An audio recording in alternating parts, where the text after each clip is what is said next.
कांग्रेस के वरिष्ठ नेता जयराम रमेश और बीजेपी नेता ज्योतिरादित्य सिंधिया के बीच जुबानी जंग देखने को मिल रही है।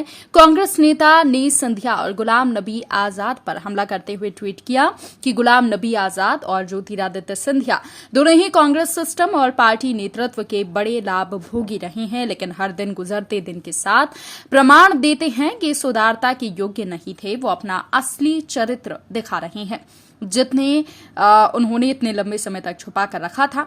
जयराम रमेश के हमलों के बाद ज्योतिरादित्य सिंधिया ने पलटवार किया है। उन्होंने ट्वीट कर जवाब दिया कि मुंह में राम बगल में छुरी। ऐसे व्यक्तित्व साफ दर्शाते हैं कि वो कितनी मर्यादा और विचारधारा कांग्रेस में बची है।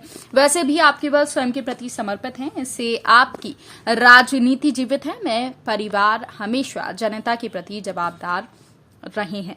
इसके बाद जयराम रमेश ने एक और ट्वीट किया और लिखा कि वो क्या झांसी की रानी पर सुभद्रा कुमारी चौहान की अमर कविता भूल गए हैं। इस पर सिंधिया ने जवाहरलाल नेहरू की किताब ग्लिम्पस ऑफ वर्ल्ड हिस्ट्री का हवाला देते हुए ट्वीट किया कि कविताएं कम और इतिहास ज्यादा पढ़ें।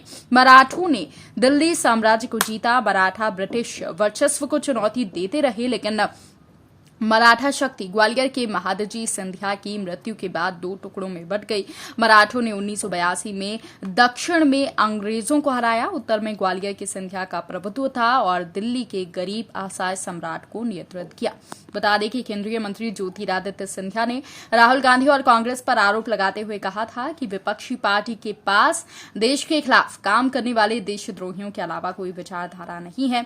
इस पार्टी ने पिछड़े वर्गों का अपमान किया है, सशस्त्र बलों की बहादुरी का सबूत मांगा है, चीन के द्वारा सैनिकों को पीटे जाने के बारे में बात की है। कांग्रेस के पास कोई विचारधारा नहीं है। इस कांग्रेस के पास अब केवल एक विचारधारा बची है जो देशद्रोही की है, और वो विचारधारा जो देश के खिलाफ काम करती है।